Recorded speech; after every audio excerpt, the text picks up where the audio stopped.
ان فرشتوں نے کہا یہ تمہارا گھر ہے۔ میں نے کہا اللہ تم کو برکت دے، مجھ کو چھوڑو میں اپنے گھر میں جاؤں۔ انہوں نے کہا نہیں، ابھی تم اس گھر میں نہیں جا سکتے، لیکن بعد میں تم اس میں داخل ہوگے۔ میں نے کہا اچھا خیر۔ اس رات کو میں نے جو عجیب عجیب باتیں دیکھی تو ان کی حقیقت بیان کرو۔ انہوں نے کہا ہاں، اب ہم تم سے ان کی حقیقت بیان کرتے ہیں۔ پہلا شخص جو تم نے دیکھا جس کا سر پتھر سے کچلا جا رہا تھا، یہ وہ شخص ہے جس نے قرآن سیکھ کر اس کو چھوڑ دیا تھا۔ فرض نماز کا وقت قضا ہو جاتا اور وہ سویا رہتا۔ یعنی ایک ہی شخص کے دو عیب تھے۔ نمبر ایک، قرآن سیکھ کر اس کو چھوڑ دیا، یعنی پھر ویسا ہی ہو گیا جیسے اس نے کبھی اس کو پڑھا ہی نہ تھا۔ اور دوسرا قصور، فرض نماز کا وقت قضا ہو جاتا اور وہ سویا رہتا، جیسے فجر کے وقت نہ اٹھنا خاص طور پر۔ وہ شخص جس کے گل پھڑے اور نتنے اور آنکھیں گدی تک چیر رہے تھے، وہ دنیا میں کیا کرتا تھا؟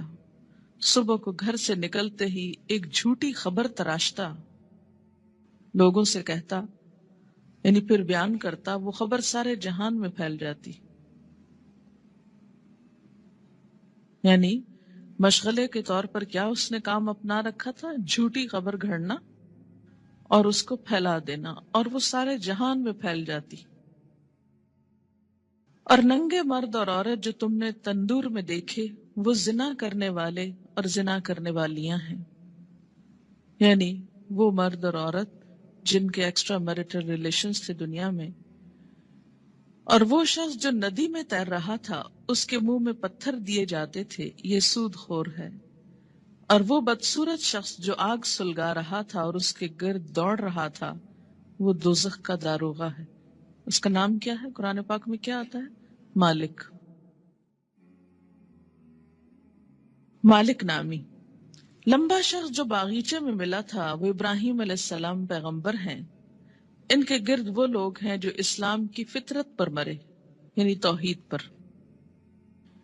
سمرہ کہتے ہیں بعض مسلمانوں نے آپ صلی اللہ علیہ وسلم سے عرض کیا، یا رسول اللہ صلی اللہ علیہ وسلم، اور مشرکوں کے بچے جو نابالغ مرتے ہیں وہ بھی ان میں داخل ہیں؟ آپ نے فرمایا ہاں، مشرکوں کے بچے بھی، کیونکہ ہر بچہ فطرت پر پیدا ہوتا ہے نا، جب تک اس کا شعور اپنا نہیں جاگ جاتا۔ اب رہے وہ لوگ جن کا آدھا دھڑ خوبصورت تھا، آدھا دھڑ بدصورت، یہ وہ لوگ تھے جنہوں نے دنیا میں اچھے اور برے سب طرح کے کام کیے، یعنی کچھ کام ان کے اچھے تھے اور کچھ کام ان کے برے تھے، آدھے خوبصورت آدھے بدصورت۔ جب اس طرح ان کی پہچان ہو جائے گی تو پھر ایک وقت آئے گا کہ ان کو نہلا کر درست کر دیا جائے گا، کیونکہ جنت میں رہنے والا کوئی شخص پھر ہمیشہ کے لیے بدصورت نہیں ہوگا۔ اب دیکھیں کہ دنیا میں اگر کسی کا ناک اس کی پسند کا نہ ہو، یا چہرے پہ داغ ہو، یا کچھ بھی ہو، یا اگر پاؤں خوبصورت نہ ہو، تو کس قدر شرمندگی محسوس کرتا رہتا ہے، احساس کمتری میں مبتلا ہو جاتا ہے۔ جنت میں اگر کچھ عرصہ بھی ایسا لوگوں کے بیچ میں رہنا پڑے کہ آدھا دھڑ خوبصورت ہو اور آدھا بدصورت ہو، تو کس قدر شرمندگی کی بات ہے۔ اس لیے انسان کے جتنے بھی اعمال ایسے ہوں جو بدصورت کرنے والے ہوں، اس کو ان کو چھوڑ کر خوبصورت کی طرف پلٹنے کی ضرورت ہے۔ بخاری کی یہ روایت ہے، طویل روایت، جس کا ایک حصہ فرض نماز کے بارے میں ہے۔ یاد رکھیے، انبیاء علیہم السلام کی خواب وحی کا ایک ذریعہ ہوتا ہے، اور یہ خواب آپ صحابہ کے بیچ میں بیان کر رہے ہیں اور سکھانے کا ایک طریقہ ہے۔ انبیاء علیہم السلام کو وحی بسا اوقات خواب میں بھی آتی ہے۔ حضرت عائشہ رضی اللہ تعالی عنہا کا بیان ہے کہ نبی صلی اللہ علیہ وسلم پر وحی آنے کی ابتدا ہی سچے خوابوں سے ہوئی تھی۔ انبیاء علیہم السلام کے خواب بھی سچے ہوتے ہیں، اور خواب میں بھی جو سین ان کو دکھائے جاتے ہیں، جو باتیں ان کو دکھائی جاتی ہیں، وہ بالکل سچ ہوتی ہیں، حقیقت۔ تو یہاں پر آپ صلی اللہ علیہ وسلم کو بذریعہ خواب دکھایا گیا کہ ایک شخص ہے جس کا سر پتھر سے کچلا جا رہا ہے اور پھر ٹھیک ہو جاتا اور پھر اب آپ دیکھیے کہ جو شخص قرآن یاد کر کے بھلا دیتا ہے، ایک تو حافظ کا انجام بتایا گیا. میں آپ لوگوں کو یہ نصیحت کروں گی کہ جب تک بچوں کا اپنا رجحان نہ ہو، اپنا شوق نہ ہو، خدا کے لیے ان کو حفظ نہ کرائیں. کیوں؟ اس لیے کہ وہ ماں باپ کے کہنے میں آ کے کر تو لیتے ہیں لیکن بعد میں اس کی حفاظت نہیں کرتے. ماں باپ کیوں اتنا اصرار کرتے ہیں ان کو حفظ کرانے پر؟ ریسنٹلی مجھے کسی نے بتایا کہ وہ خود نماز نہیں پڑھتے لیکن بچوں کو حفظ کرانے کا بہت شوق رکھتے ہیں. میں نے کہا ایسی بھی کیا بات ہوئی؟ اس لیے کہ وہ یہ چاہتے ہیں کہ بچے ان کو بخشوا سکیں، بچے حافظ بن جائیں اور ماں باپ کی بخشش کرا سکیں. تو جہاں اپنی بخشش کے لیے خود تو نماز پڑھی نہ جائے لیکن بچوں کو حافظ بنا دیا جائے تو وہ بچے بھی کتنا یاد رکھیں گے، اور باپ کو سوتے دیکھے ساری زندگی تو وہ کتنی نماز پڑھیں گے اور کتنا قرآن پڑھیں گے تو اللہ ہی جانتا ہے.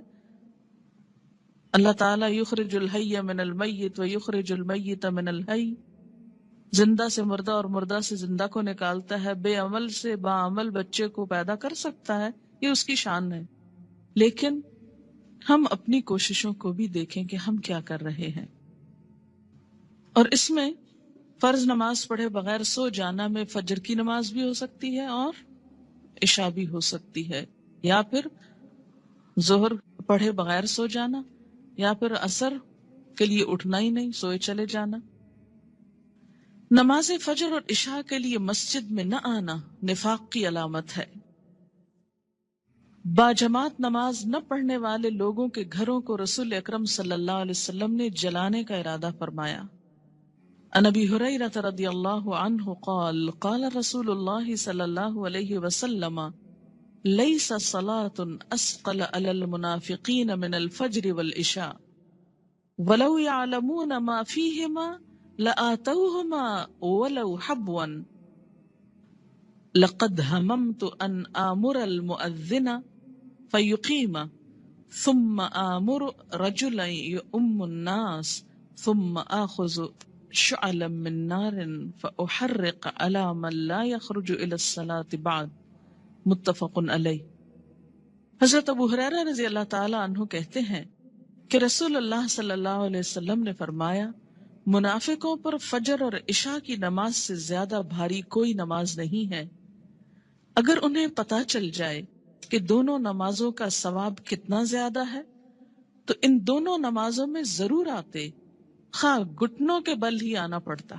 چل نہ سکتے تو رینگ کر آتے، جیسے بچے رینگتے ہیں، کرال کرتے ہیں، کرال کرتے ہوئے آتے. میں نے ارادہ کیا کہ مؤذن کو حکم دوں وہ اقامت کہے، پھر ایک آدمی کو حکم دوں کہ وہ لوگوں کی امامت کرائے، اور خود آگ کا ایک شعلہ لے کر ان لوگوں کے گھروں کو جلا دوں جو اس اذان اور اقامت کے بعد نماز کے لیے نہیں نکلتے. اسے بخاری اور مسلم نے روایت کیا ہے. خلاف سنت ادا کی گئی نماز قیامت کے روز ناکامی اور نامرادی کا باعث ہوگی. قیامت کے روز حقوق اللہ میں سب سے پہلے نماز کا حساب ہوگا. عن ابی ہریرہ رضی اللہ عنہ قال قال رسول اللہ صلی اللہ علیہ وسلم ان اول ما يحاسب به العبد يوم القيامة من عمله صلاته فإن صلحت فقد افلح وانجح وإن فسدت فقد خاب وخسر فإن انتقص من فريضته شيء قال الرب تبارك وتعالى انظروا هل لعبدي من تطوع فيكمل بها من انتقص من الفريضة ثم يكون سائر عمله على ذلك رواه الترمذي. حضرت ابو ہریرہ رضی اللہ تعالی عنہ کہتے ہیں رسول اللہ صلی اللہ علیہ وسلم نے ارشاد فرمایا، قیامت کے روز بندے سے سب سے پہلے جس چیز کا حساب لیا جائے گا وہ اس کی نماز ہے.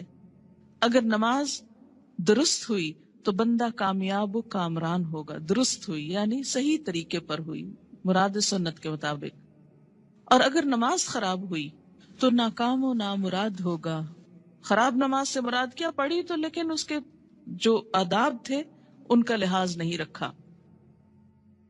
اس میں طہارت، قبلے کا رخ ہونا، لباس کا درست ہونا، یہ ساری چیزیں آ جاتی ہیں۔ اگر بندے کے فرائض میں کچھ کوتاہی ہو گئی تو اللہ تعالیٰ فرمائیں گے میرے بندے کے نامہ اعمال میں دیکھو کوئی نفل عبادت ہے؟ یعنی اگر فرض نماز کم ہو گئی تو کہاں سے پوری کی جائے گی؟ نفل سے۔ اگر فرض زکوٰۃ میں کوئی کمی ہو گئی تو نفل صدقات سے۔ اسی طرح باقی عبادات میں بھی۔ پھر اس کے تمام اعمال کا حساب اسی طرح ہوگا۔